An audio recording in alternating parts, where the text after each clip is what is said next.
कहानी की शुरुआत रोज नाम की जवान और खूबसूरत लड़की से शुरू होती है जो एक बड़े से महल में काम करती थी। इस महल के कई अलग अलग हिस्से थे, जिसमें से एक हिस्से में पागल कैदियों को रखा गया था तो एक हिस्से में नन्स अनाथ लोगों का ध्यान रखती थी, जबकि एक हिस्सा नौकरों के लिए था और ये सभी लोग प्रीस्ट रेवन की देख रेख में रहते थे। यहाँ सिर्फ वही कैदी थे जो दिमाग से थोड़े खिसके हुए थे और रोज इनके कपड़े धोने का काम करती थी। कैद खाने में नॉर्मन नाम का एक कैदी भी था जो काफी मशहूर लेखक था। नॉर्मन गंदी कहानियों का लेखक था, इसीलिए उसे यहाँ रखा गया था ताकि वो अपनी गंदी कहानियाँ लोगों तक ना पहुँचा सके, क्योंकि उस समय इस तरह की चीजें लिखना अपराध माना जाता था। एक दिन जब रोज उसके कपड़े लेने आती है तो नॉर्मन कपड़ों के साथ उसे अपनी कहानी देता है ताकि वो उसे बाहर की दुनिया तक पहुँचा सके। रोज सबसे छुपाकर उस कहानी को एक पब्लिशर को दे देती है, जिसके बाद वो पब्लिशर कहानी को छाप कर बेच देता है। देखते ही देखते सारी किताबें बिक गयीं, क्योंकि सबको नॉर्मन की कहानियाँ बेहद पसंद थीं। उन्हें पढ़कर लोगों के तन बदन में आग लगने लगती थी। जल्द ही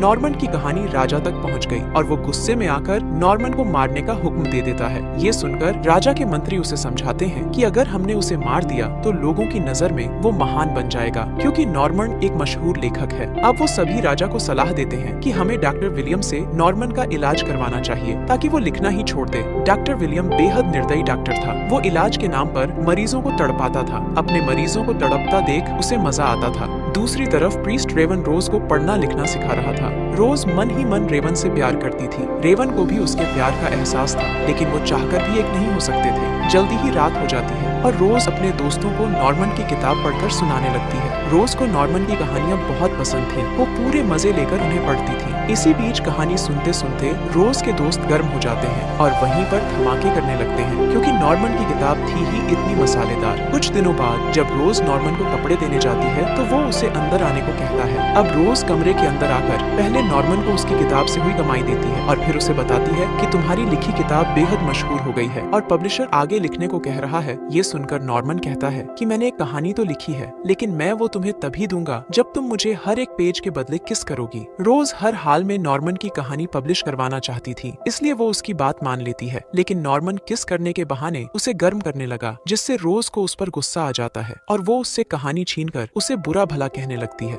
दोनों की आवाज रेवन ने भी सुन ली थी, इसलिए वो अंदर आ जाता है, जिसके बाद रोज रेवन से कहानी छुपाकर वहाँ से चली जाती है। अब रेवन नॉर्मन को लिखने के लिए प्रेरित करने लगता है। असल में रेवन को लगता था कि अगर नॉर्मन अपनी जिस्मानी हवस के बारे में लिखेगा तो एक ना एक दिन उसका मन साफ हो ही जाएगा, मगर वो ये नहीं जानता था कि नॉर्मन लिखने के साथ साथ अपनी किताब को पब्लिश भी करवा रहा है और इस काम में रोज उसकी मदद कर रही है। जल्दी ही डॉक्टर विलियम भी रेवन से मिलने पहुंच गया। वो उसे बताता है कि राजा ने मुझे नॉर्मन के इलाज की जिम्मेदारी दी है। विलियम से बात करने पर रेवन को पता चल जाता है कि नॉर्मन की लिखी कहानियां पब्लिश हो रही हैं और ये जानकर रेवन को नॉर्मन पर बेहद गुस्सा आता है, लेकिन फिर भी वो विलियम से कहता है कि मैं इस बारे में नॉर्मन से बात करूंगा। असल में रेवन विलियम के बारे में अच्छे से जानता था कि वो किस तरह का इलाज करता है, इसीलिए वो नॉर्मन को उससे बचाना चाहता था। वो जल्दी जल्दी नॉर्मन के पास आकर उस पर गुस्सा करता है। वो कहता है कि अगर अब तुमने कुछ भी लिखकर पब्लिश करवाया तो अच्छा नहीं होगा। दूसरी तरफ विलियम को मैरी नाम की एक अनाथ लड़की पसंद आ गई थी और वो उससे शादी कर उसे अपने घर ले आता है।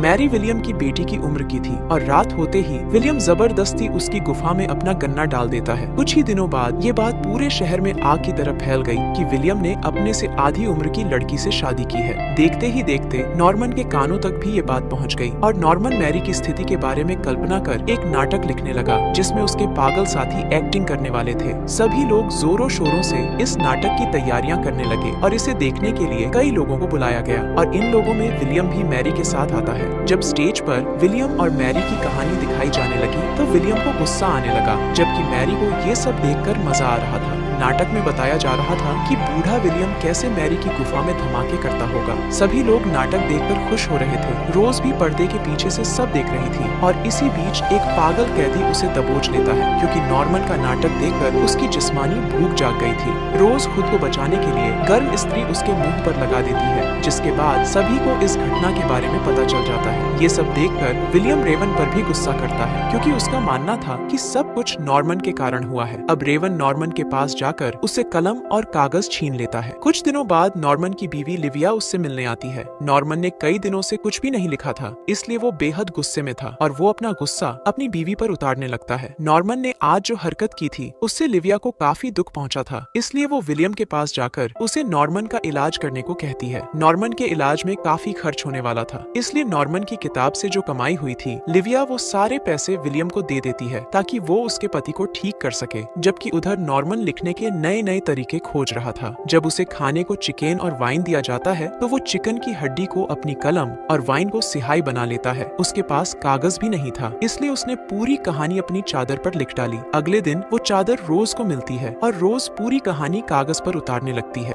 रोज अपनी माँ के साथ रहती थी जो देख नहीं सकती थी। रोज उसे भी नॉर्मन की कहानी सुनाती है और वो भी कहानी सुनकर खुश होती है। देखते ही देखते ये कहानी भी छप गई और जब ये बात रेवन तक पहुंची तो उसने नॉर्मन के कमरे से सारा सामान हटवा दिया ताकि वो चाहकर भी कुछ न लिख सके। असल में रेवन ये सब इसलिए कर रहा था ताकि वो नॉर्मन को जल्लाद विलियम के इलाज से बचा सके, लेकिन नॉर्मन उसकी बात समझ नहीं पा रहा था। इतना कुछ होने पर भी नॉर्मन का लिखने का जुनून कम नहीं होता। अब वो अपने खून से अपने कपड़ों पर पूरी कहानी लिख डालता है। जब रोज उसका ये जुनून देखती है तो वो बेहद खुश होती है और खुशी के मारे उसे किस करने लगती है। जब रोज नॉर्मन के कमरे से बाहर निकल रही थी तो एक लड़की उसे देख लेती है और वो जल्दी जल्दी विलियम के पास जाकर उसे सब बता देती है कि नॉर्मन की मदद करने वाली रोज है। और उधर नॉर्मन सबको अपनी कहानी दिखा रहा था। उसके लिखने के नए नए तरीके देखकर सभी लोग हैरान थे, जबकि रेवन गुस्से में आकर उसके सारे कपड़े उतरवा लेता है। अगली सुबह विलियम के कहने पर रोज को सभी के सामने कोहड़ों से पीटा जाने लगा क्योंकि वो नॉर्मन की मदद करती थी। जैसे ही रेवन की नजर उस पर पड़ती है तो वो उन्हें रोककर खुद पर कोहड़े मारने को कहता है। उसका कहना था कि सारी गलती मेरी है, इसलिए सजा भी मुझे ही मिलनी चाहिए, लेकिन विलियम एक प्रीस्ट को सजा नहीं दे सकता था।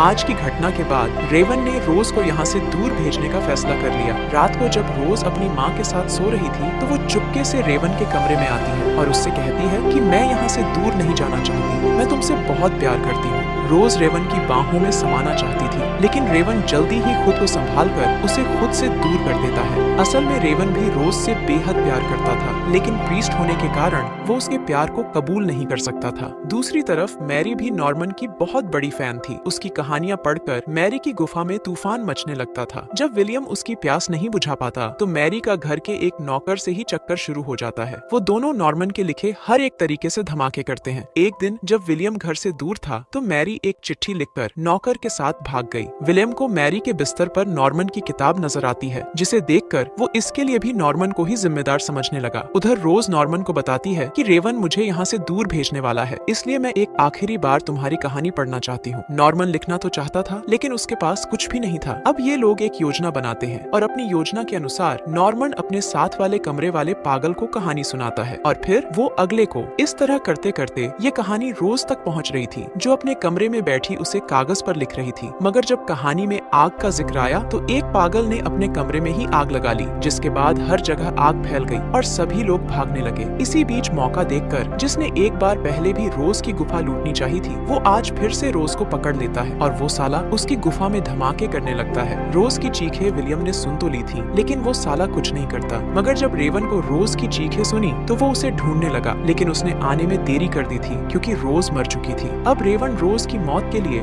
नॉर्मन को सजा देना चाहता था। गुस्से में आकर वो उसकी जुबान कटवा देता है, जिसके बाद साले नॉर्मन की तड़प तड़प कर मौत हो जाती है। अब कहानी 1 साल बाद शुरू होती है। अब पूरे पागल खाने को विलियम संभाल रहा था और रेवन की जगह एक नया प्रीस्ट आ गया था, क्योंकि रोज की मौत के सदमे से रेवन पागल हो गया था। अब वो भी नॉर्मन की तरह अपनी कहानी लोगों तक पहुंचाना चाहता था, लेकिन विलियम उसे ऐसा करने नहीं देता और इसी के साथ इस कहानी का यही अंत हो जाता है।